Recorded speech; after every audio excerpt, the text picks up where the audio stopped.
Good morning, everyone. My name is Anisha Chajir, and today I'm going to walk through one of the most devastating industrial disasters in the modern history, the Bhopal Gas Tragedy.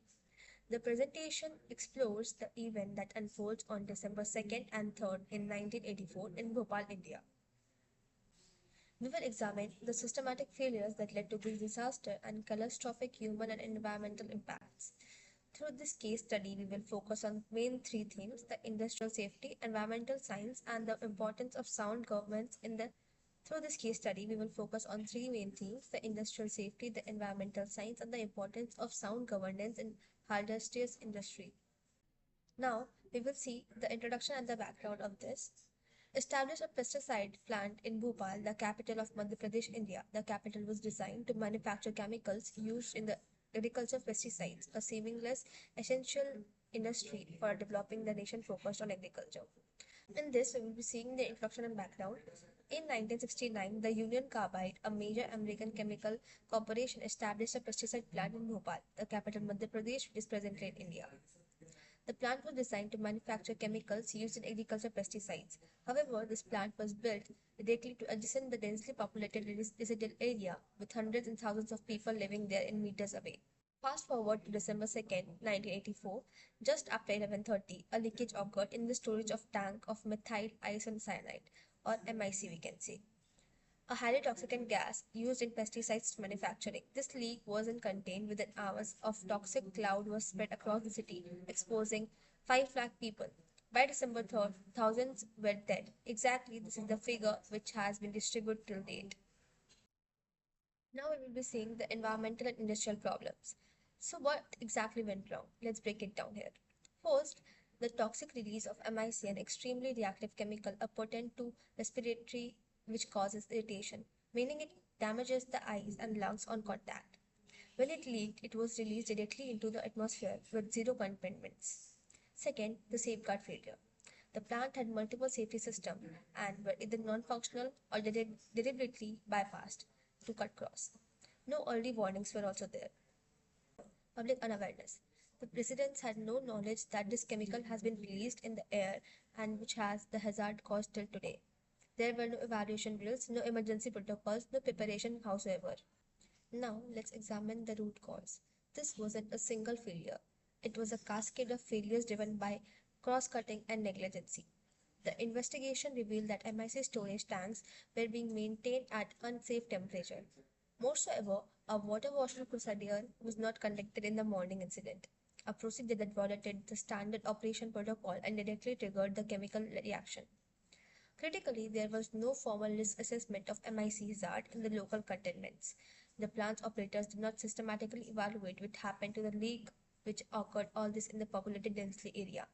They assumed the safety system would always function, but the maintenance has been delayed to save the money. Now, let's move on to the human, environmental, and social impacts.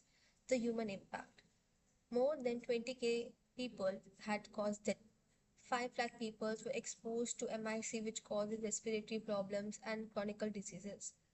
Generational health effects. If the one person has been affected in the family, it has been passed to generation and generation. Environment. Severe air pollution across the city, soil contaminants with heavy metals and toxic residues. Groundwater pollution has been persisted towards decades. Local social and economic impact.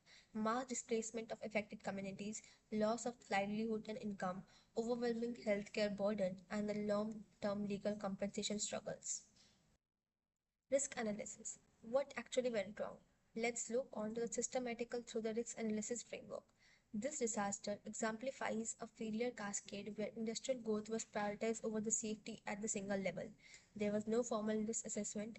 MIC hazards were never formally evaluated in the context of plant locally to the major population center. It's as if no one asked the basic question: what if something goes wrong here? Weak enforcement compounded the problem. India's regulation bodies lack the resources, and frankly, the political will be regularly involved. The plants were operated inaccurately overnight. Safety inspections were infrequently, violation went incompletely. Solution and prevention measures. Failure future disaster requires a multi-layered safety framework integrated to the engineering control, regulating oversights, and community engagement. The first is strengthening regulation. The second is mandated IAC and maintenance to implement through the particular process very usefully. The third is train and prepare, investigated employee safety training and establish community emergency response with the clear communication protocol. The fourth is monitor and report. A real-time environment monitoring near industrial zones, which requires the public reporting system. Now, as we wrap up, let me emphasize on four critical lessons from Bhopal. First, safety is not optional. Industrial development without rigorous safety investment is reckless. Safety should never be sacrificed to reduce the cost of accelerate and timelines. Second, environment first. Environment protection isn't, after all, or a luxury add-on. It's the prerequisite for the sustainable growth. We cannot build a future on toxic foundation. Third, the control hazardous chemicals. Toxic chemicals demand strict protocol for storage. Fourth, the risk access protocol. Systematic risk assessment and the scenario of planning are berated overhead. They prevent catastrophic failures. They occur as the hard question builds before you. The Bhopal gas tragedy isn't just a history, it remains defining the case of industrial environment management. It teaches us without strong regulation, corporate accountability, and community awareness, industrial growth. The core takeaway is this that sustainable industrial development requires integration, safety, and social responsibility at every level of decision making. We have knowledge of the tools preventing from another Bhopal. The question is whether we have this will. The central message of this case study is sustainable environment development is possible when safety, environmental protection, and social responsibility are given equal importance. The information presented here is based on the reports from the World Health Organization, the Government of India records. Thank you for your attention. I hope this presentation helped you to understand the cause, impacts, and the lessons of Bhopal gas tragedy. Thank you.